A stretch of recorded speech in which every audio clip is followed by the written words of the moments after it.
I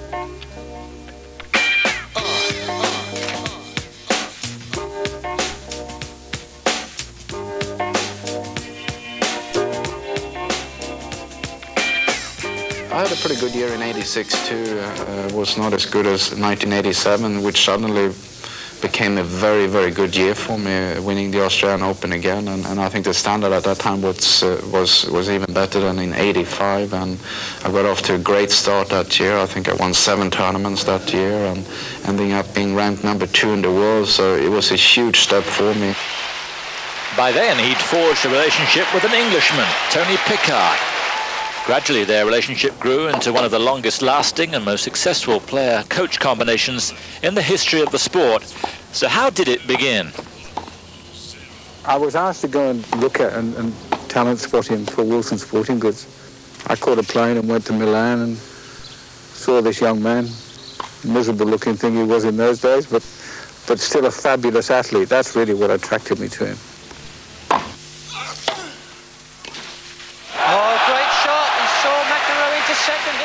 He's helped me not so much with the technical part of my game because that was sort of almost fully developed. We made a few changes, but it was more on sort of the mental approach to the game and on sort of how to sort of get the most out of yourself on the court and not showing your opponents what you're thinking and what you're doing. And so he was a great help in that respect, and I think that helped me over the next few years. Always controlled, always impeccably well behaved, but underneath a burning ambition and commitment to win. It was a charming but deadly cocktail. Some people say that you have to be almost an idiot to be #1. You have to be really focused and you have to be, don't care about anybody.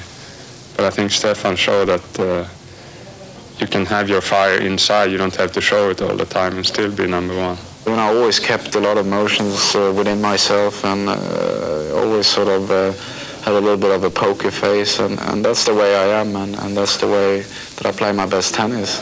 I see a lot of guys who make the top 10 with a better game than Stefan, and that's what was really, really impressive, overall about his career. Is all the amount of trophies he had and titles with, with some of the weaknesses he had in his game.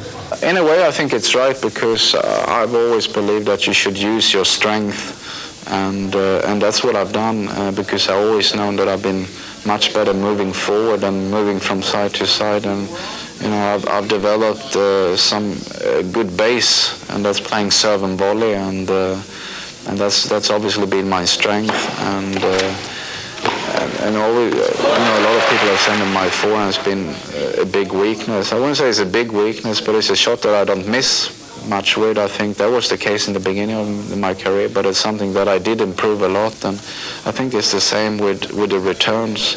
I probably hit a lot of more returns back than a lot of people. There's not a lot of pace on it, but the way that I play tennis has been sort of moving around the court and relying on my quickness and my reaction and sort of reading the game and cutting off the angles. So you've got to use what you do best.